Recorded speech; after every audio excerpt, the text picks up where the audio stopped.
welcome to Cooking with Sharissa. I hope you enjoy this tasty meal.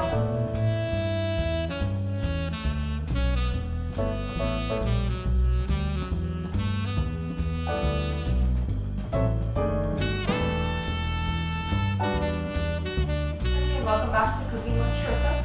Today we're going to make some stuffed bell peppers. The stuffing is 3 parts. It's going to have quinoa, which is just a grain, and you could use brown rice or regular rice if you'd like to, but I like quinoa because it's the only grain that has protein in it. Ground beef and tomatoes and cheese, and we're going to mix that all together, stuff it in the bell peppers, and then bake the bell peppers. So what I'm going to get started first, it's going to take the longest, is the quinoa. It takes about 25 to 30 minutes on the stove. So I have 1.5 cups of quinoa, and I'm going to do 3 cups of liquid. I'm going to let this brown for a minute here with a little bit of olive oil.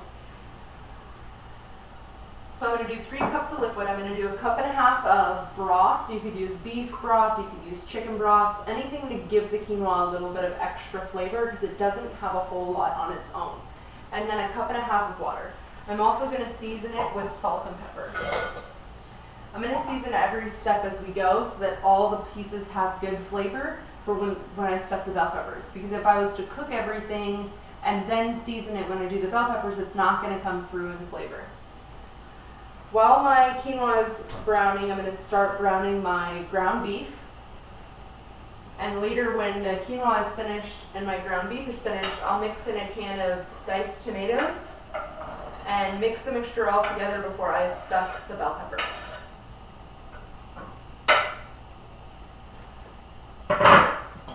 So once my quinoa gets browning here, I'm going to put my liquid in, bring the pot to a boil, then reduce it to simmering, put the lid on it, and just let it go until all the water is absorbed. Quinoa will like almost triple in size. When it absorbs water, it starts out very small and gets very big. This recipe would easily fill 6 or more bell peppers. I'm just going to use 3 and keep the rest for tomorrow's lunch. Okay, I got my quinoa is browning. It's popping in the pan, so I know it's ready. I'm going to add my liquid.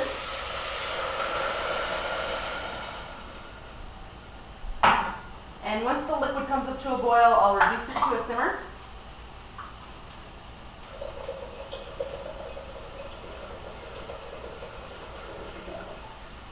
Okay, and then I'm going to put the lid on it and just let it go. You'll want to stir this not too frequently because you don't want to take the lid off and lose your moisture before the quinoa cooks, but you do want to make sure it's not sticking to the bottom of the pan.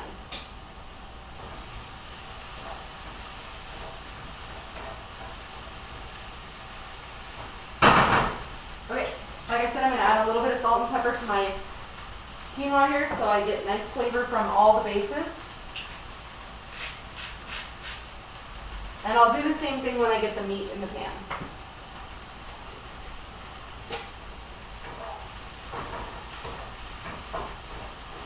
Okay, my onions are starting to turn translucent. So that means they've cooked just enough to where I can put the meat in and they'll be nice and soft, they won't be tough at all.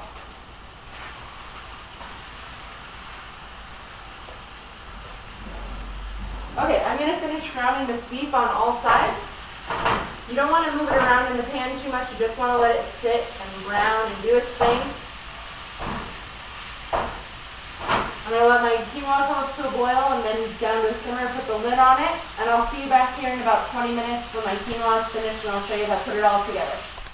Okay, we're back. My quinoa is done, my ground beef is done. We're going to put it all together, mix it up, and stuff our peppers. I'm just going to show you, I just take the top of the pepper off.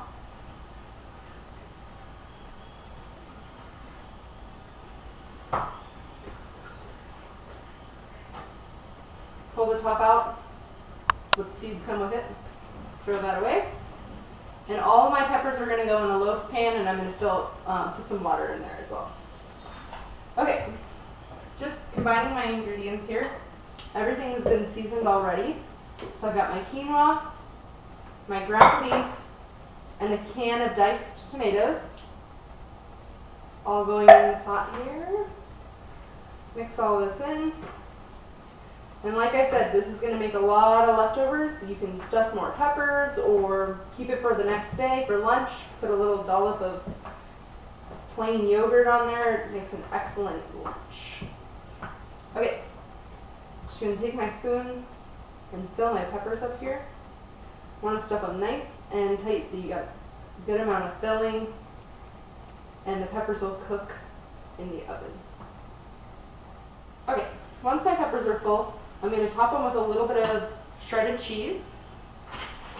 Just an extra layer of flavor here. Smash that right into the top. I'm going to put just a little bit of water in the bottom of my pan here. You don't want to cover the peppers, you just want to give it enough so that it'll steam in the oven so that each pepper fully cooks. The filling is already cooked, so you just have to make sure the pepper gets all the way cooked. And that's going to take about half an hour in the oven. I cover it with foil so that the top of my peppers don't burn and also the cheese doesn't burn. And this is going to go in the oven 350 degrees for 30 to 35 minutes. And you're going to just want to make sure the bell peppers are fork tender. You stick a fork in them and it goes in easy, comes out easy. Okay, my timer's just gone off. My bell peppers are done. So I'm going to take them out of the oven. The cheese is nice and melty, and my bell peppers are nice and soft.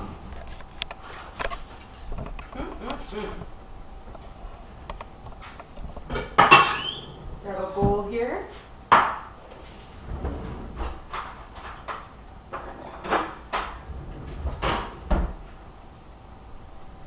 Take my bell pepper out. It's nice and fork tender.